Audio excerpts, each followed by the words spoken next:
오늘 창세기 45장 1절부터 8절까지 말씀을 통하여 하나님이 주어인 인생, 하나님이 주어인 인생이란 제목으로 말씀을 증거하도록 하겠습니다. 자기를 노예로 팔았던 형제들에 대하여 우리는 흔히 이렇게 생각할 수 있습니다. 요셉이 어마어마한 분노를 갖고 있었을 것이다. 또 자기를 모함해서 감옥에 보낸 보디발의 아내에 대한 분노도 역시 엄청났을 것이다.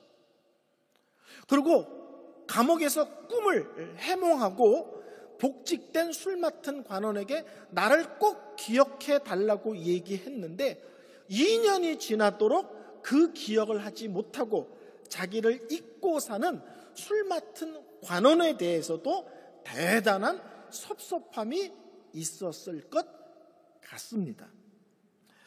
여러분, 이렇게 억울함과 분함과 섭섭함의 세월을 13년을 보낸 요셉의 내면이 어땠을 것 같습니까? 일반적으로는 그런 사람의 내면은 캄캄한 어두움이었을 것입니다.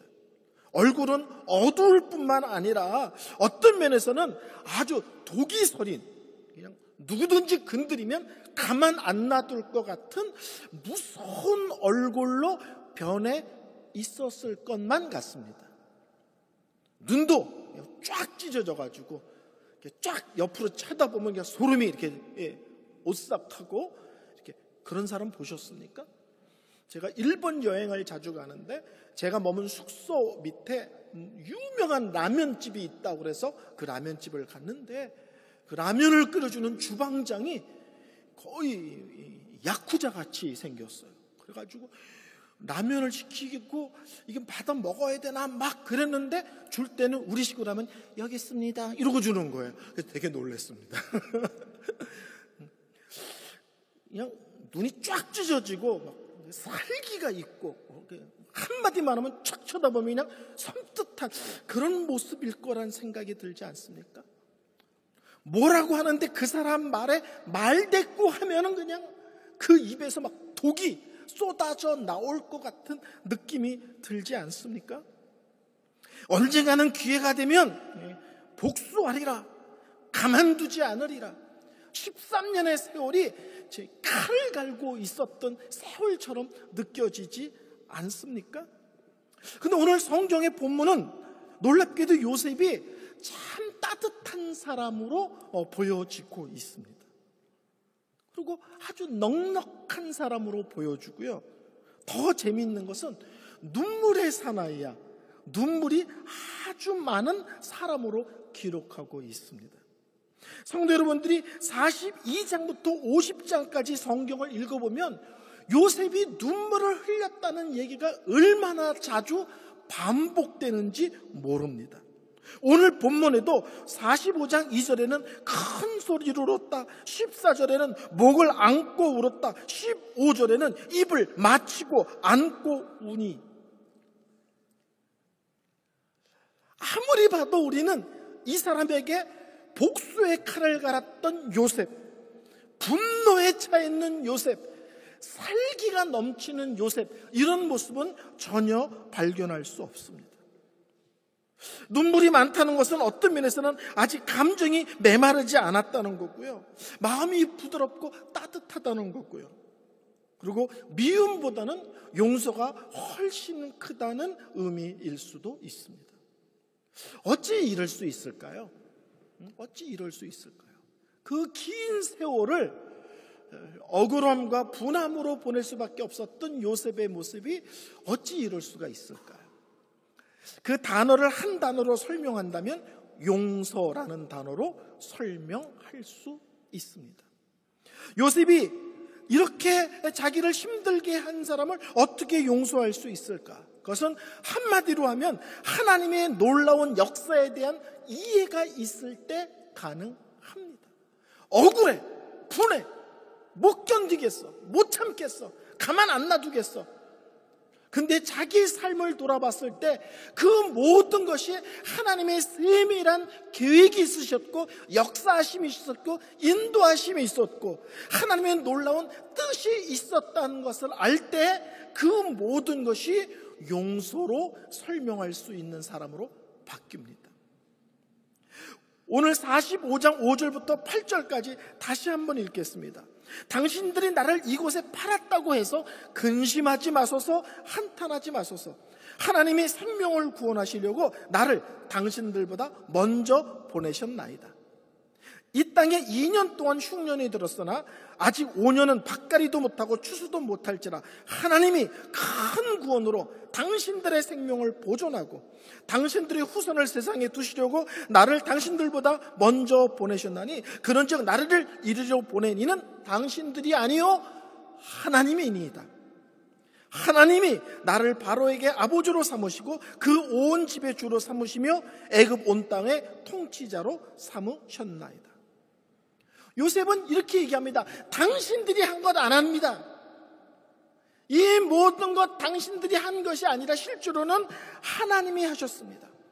아브라함에게 약속하셨던 그 자손들을 보호하며 그 아브라함 자손이 나라가 되게 하고 궁극적으로 가나안 땅에 이스라엘이라는 나라를 세우기 위한 하나님의 놀라운 계획 안에서 나를 이곳으로 하나님이 이끄신 것입니다.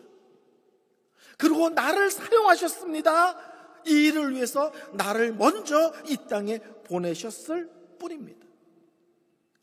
고난이 있고 아픔이 있고 억울함이 있고 속상함이 있는데 그 속에서 더 중요한 게 있습니다. 그것이 뭐냐면 이 모든 사건을 통해서 하나님의 계획은 무엇인가입니다. 우리는 고통, 아픔, 눈물, 속상함, 억울함, 불안, 여기다 초점을 맞추는데 참 믿음의 사람은 이 모든 것을 통해서 하나님이 나에게 말씀하시고자 하는 것은 무엇일까요?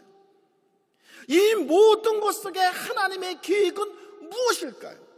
나를 향한 계획, 우리 가족을 향한 계획, 우리 자녀들을 위한 계획, 우리 교회를 향한 계획은 무엇일까요?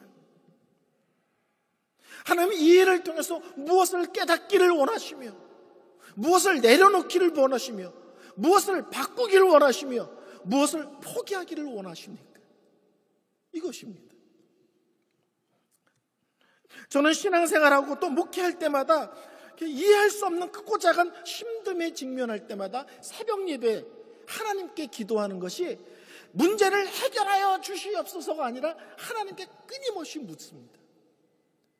이 고난과 이 아픔과 이 눈물의 의미가 무엇인가요? 뭘 깨닫기를 원하십니까? 하나님이 저에게 말씀하시고자 하는 것은 무엇입니까?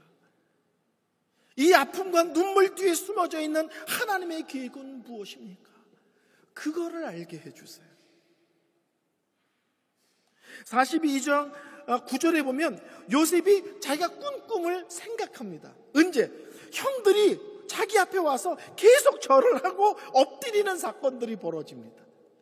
형들이 지금 무슨 얘기인지 아시죠? 그 지역에 흉년이 7년이 들고 풍년이 7년이 들고 그 다음에 흉년이 7년이 드는 일들이 벌어지잖아요. 지금 흉년 2년 차입니다. 앞으로도 흉년이 5년이나 남았습니다. 먹을 것이 떨어지자 아버지 야곱이 자식들을 애굽으로 보냈는데 담당자가 자기 형제 요셉인 거예요. 근데 요셉은 애굽의 국무총리야. 그러니까 국무총리 앞에 가서 먹을 걸 구하니까 엎드려서 고개도 못 쳐다보는 거죠. 쳐다도 못 보는 거죠. 형제들이 갑자기 자기에 나타나서 쌀을 주시옵소서, 쌀을 팔아 주시옵소서, 뭐 우리 식으로 이렇게 구하는 거예요. 근데 그 장면을 통해서 요셉이 뭘 생각하냐면 자기가 꾸었던 꿈이 생각나기 시작하는 거예요. 그 별들이 자기한테 절하고 곡식단이 엎드려 절하고 하는 이 꿈이 바로 이런 거였구나. 하나님이 나에게 그것을 꿈으로 보여주셨는데 그것이 13년이 지난 지금 이런 형식으로 이루어지고 확인이 되는구나. 요셉의 용서는요, 마음에 넉넉해서 되어진 것이 아니라 자기의 삶이 하나님 손에 붙잡힌 바 되어져 있다는 것을 깊이 있게 깨달았을 때 형제들을 용서할 수 있었던 겁니다. 사람들이 내 인생을 어떤 식으로 치고 들어와서 간섭하고 방해하고 휘저어도 그러나 내 인생을 끌고 가시는 분은, 하나님의 일을 이루시는 분은, 약속한 대로 그것을 신실하게 만들어내시는 분은 하나님이시구나. 사람들이 나를 힘든 거 할래에 초점을 맞추면 분함이 있고 복수해야지 하는 독한 마음이 있지만 이 일을 통해 하나님이 하시는 일이 있었구나를 깨달을 때는 그 모든 것들이 따뜻함으로, 부드러움으로, 사랑으로, 용서로 반응되고 있음을 알 수 있습니다. 그래서 첫 번째, 어떻게 용서할 수 있는가? 그 모든 아픔과 눈물 뒤에 하나님의 놀라운 계획이 있으셨구나를 깨달을 때. 두 번째, 어떻게 요셉은 용서할 수 있었는가? 이 용서가 실제로는 나 자신을 자유케 하는 것입니다. 제가 빌립보서 설교할 때 이런 말을 한번 드린 적이 있습니다. 누군가를 독하게 미워하는 것은 마치 마음의 독을 품는 것 같아서 나중에는 결국 내가 죽습니다. 누군가를 독하게 미워하면요, 그 사람이 잘 안 되고 그 사람이 집안에 문제가 생길 것 같은데 누군가를 독하게 미워하면 실제로는 영적으로 내가 다 죽습니다. 마음의 독을 품은 것 같아서. 기도가 막히고요. 더 이상 설교가 귀에 들어오지 않고 설교가 은혜가 되지 않고요. 내 입에서 찬송이 사라지고 기쁨이 사라지고 감사가 사라지고 내가 영적으로 빼짝빼짝 마르게 됩니다. 여러분 속에 누구를 향한 독한 미움이 있으면 실제로는 그것이 그 사람을 잘못되게 하는 것이 아니라 영적으로 나를 죽게 하고 있는 독을 품은 것 같은 것이라는 사실을 기억하셔야 됩니다. 그래서 누군가를 독하게 미워하고 절대로 용서하지 않는 사람들이 있잖아요. 한국에 유명한 연속곡이 있었어요. 청춘의 덫이라고. 잘 모르시겠지만 거기 제가 아주 오랫동안 좋아했던 탤런트가 나오는데 심은하라고 혹시 아시는가 모르겠어요. 그 여자 배우가 자기를 배반한 남자를 향하여 이렇게 말합니다. 부셔버릴 거야. 순간 살기를 느끼셨습니까? 이 대사에서 제가 다시 할까요? 부셔버릴 거야. 눈을 동그랗게 뜨면서 부셔버릴 거야란 강한 마음을 품는 순간 내 내면이 다 무너집니다. 내 내면이 어둠으로 가득 찹니다. 찬양도 감사도 기쁨도 말씀도 기도도 찬양도 그때부터 다 사라지고 내 내면이 영적으로 빼짝빼짝 마르게 됩니다. 그래서 용서는 상대를 위한 것 같아. 내가 너 용서할게. 그 사람을 위한 것 같지만 깊이 들여다보면 용서해야 내가 삽니다. 용서해야 내가 영적으로 자유로워지고 용서해야 내 마음의 빛이 다시 들어오기 시작합니다. 그래서 용서는 내가 저 사람한테 얼마나 당했는 줄 알아? 불쌍한 건 나야. 이러면 지는 거예요. 그 사람이 불쌍하게 보일 때 용서가 되는 거예요. 저는 항상 웃습니다. 제가 화나는 모습을 보시긴 정말 힘들 거예요. 길을 걸어가다가 여러분이 뒤에서 저를 부르시면 저는 순간 얼굴을 접습니다. 일단 딱 그러고 돌아봅니다. 그냥 돌아보는 법 없습니다. 자연스럽게 일단 얼굴을 잡고 이렇게 돌아봅니다. 항상 웃는 얼굴입니다. 누구랑 다퉈본 적 없고 목소리 톤을 높여 소리 지른 적 없습니다. 그런데 제가 30대 초반에 2년 반 동안 웃지 않고 살은 적이 있습니다. 어떤 선배 하나가 저를 집요하게 괴롭혔어요. 사람들이 있을 땐 너무 잘해줘. 근데 사람들이 없으면, 단둘이 있으면 저를 이잡듯 잡는 거예요. 내가 힘든 거를 아무도 눈치채지 못해. 왜? 단둘이 있을 때만 나를 괴롭히니까. 제가 2년 반을 지옥 속에 살았어요. 어떻게 사람이 저럴 수 있나? 어떻게 저렇게 이중적일 수 있나? 어떻게 저렇게 집요하게 괴롭히나? 여러분 그런 거 아십니까? 잘생긴 사람의 그 엄청난 그 질투와 시기, 그 아픔을 잘 모르시죠?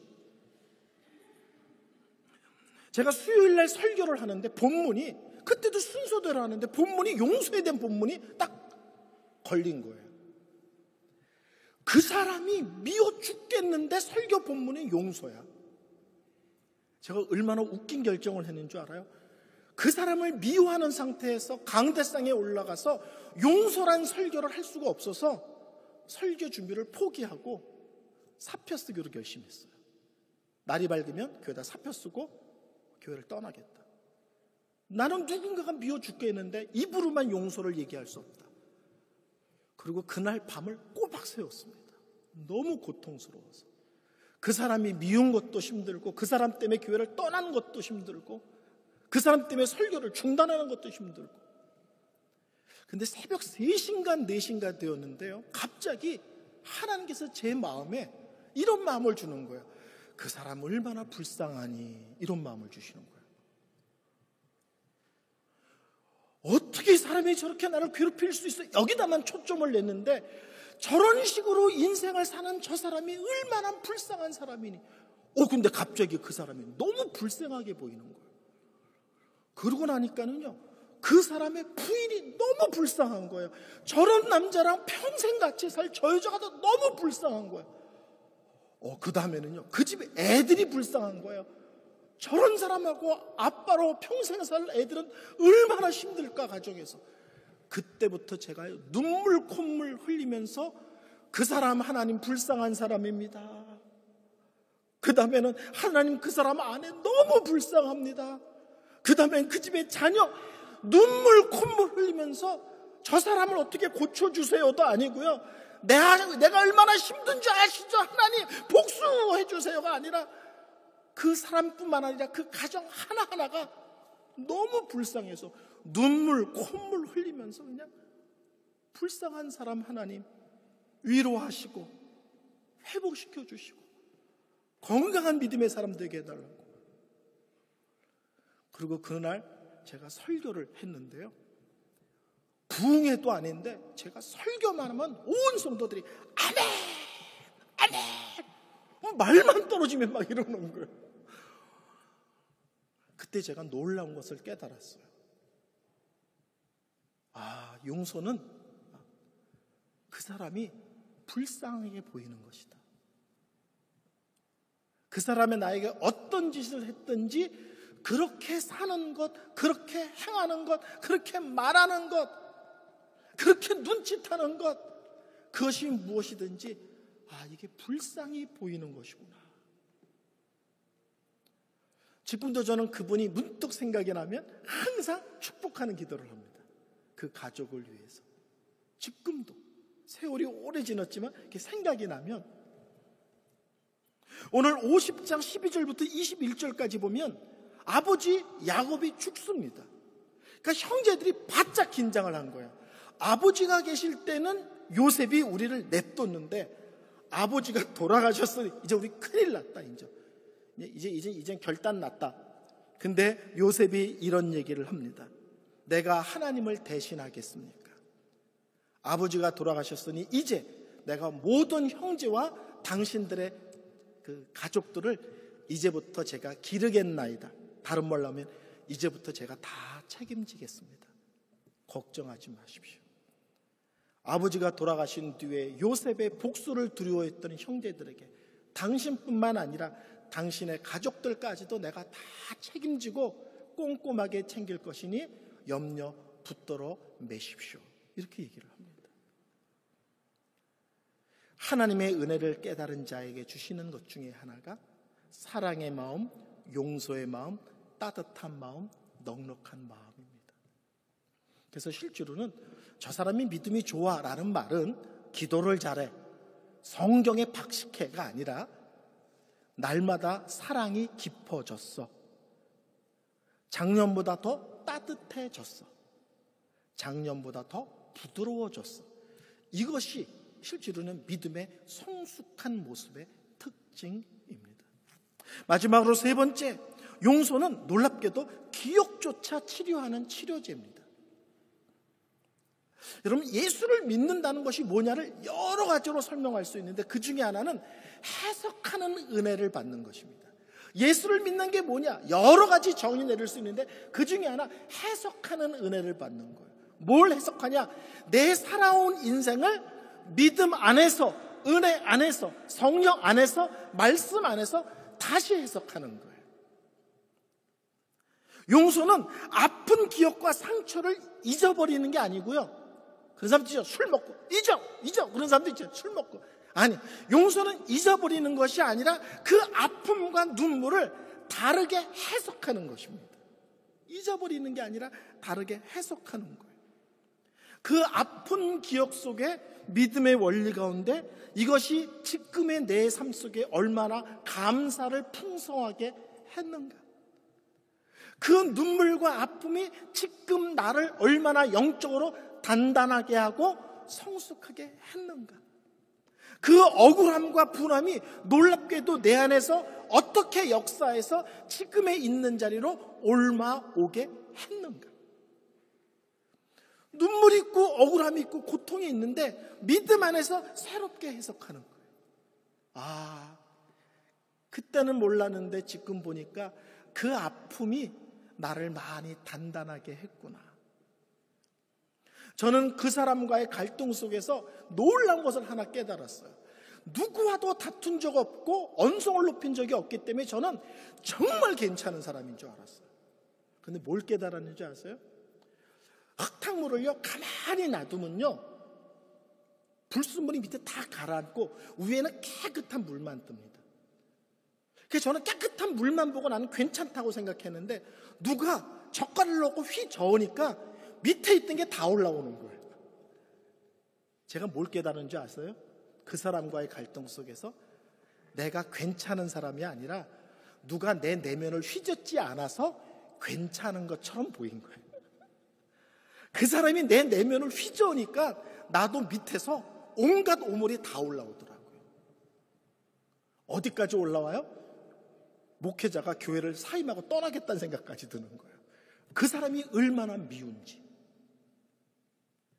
그때 제가 깨달았어요.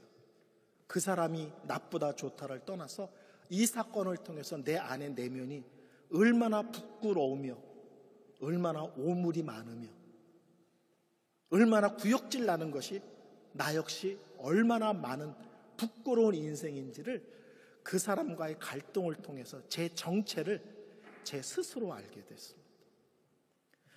예수를 믿는 것은 자기 인생에 대해서 새롭게 해석하는 거예요. 아, 이것이 영적으로 이런 의미가 있었구나. 하나님이 이런 사건을 통해서 나를 이렇게 다듬으셨구나. 이런 것을 통해 내 삶과 내 사역의 자리를 이렇게 옮기셨구나. 그래서 50장 20절에 요셉이 이런 고백을 합니다. 당신들은 나를 해하려고 하였으나 하나님은 그것을 선으로 바꾸사 오늘날 같이 많은 백성의 생명을 구원하게 하시라고 하셨나니 당신들은 나를 해치려고 했지만 하나님은 그 모든 것을 선으로 만드사 내가 국무총리 됐다 정도가 아니라 이 엄청난 사람들이 살 수 있도록 하는 일에 나를 사용하는 계기가 되게 했습니다. 이것을 사도 바울은 로마서 8장 28절에 모든 것이 합력하여 선을 이룬다 이렇게 고백을 했습니다. 설교를 결론 내리겠습니다. 창세기 주어는요 아브라함이 아닙니다. 이삭이 주어도 아니고 야곱이 주어도 아니고 노아가 주어도 아니고 요셉이 주어도 아니고요 하나님이 주어입니다. 하나님께서 아브라함을 부르셨죠. 창세기 12장 1절부터 3절까지. 근데 거기 보면 주어가 다 하나님이시죠. 그렇죠? 내가 계속 그러잖아요. 내가 너를 부르고 내가 너를 인도하고 내가 너를 가나안 땅에 도착하게 하고 내가 너를 축복하고 내가 너를 복의 근원으로 삼고 내가 너를 건드리는 사람 가만 안 놔두고 계속 아브라함의 삶 속의 주어가 아브라함이 아니라 이제부터 내가 너의 삶 속에서 어떻게 역사할 것이라고 하나님이 내가 계속 말씀하십니다. 오늘 본문을 보면 요셉이 계속 하나님이 요셉은 또 계속 내 인생 속에 이 모든 것은 하나님이 역사하신 거라고 고백을 합니다. 믿음의 삶은 내가 주어인 인생에서 하나님이 주어인 인생으로 바뀌는 것이고요. 그것이 바뀔 때 감사가 있고 기쁨이 있고 용서가 있고 자유함이 있고 자족함이 있습니다. 이번 한 주도 성도님들이 여러분의 삶 속에서 내 인생의 주어는 내가 아니라 하나님이심을 고백하고 그 안에서의 기쁨과 자유함과 자족함과 그 놀라움들을 맛보고 누리는 한 주가 되시기를 바랍니다. 이 시간 다 같이 한번 통성으로 기도했으면 좋겠습니다. 하나님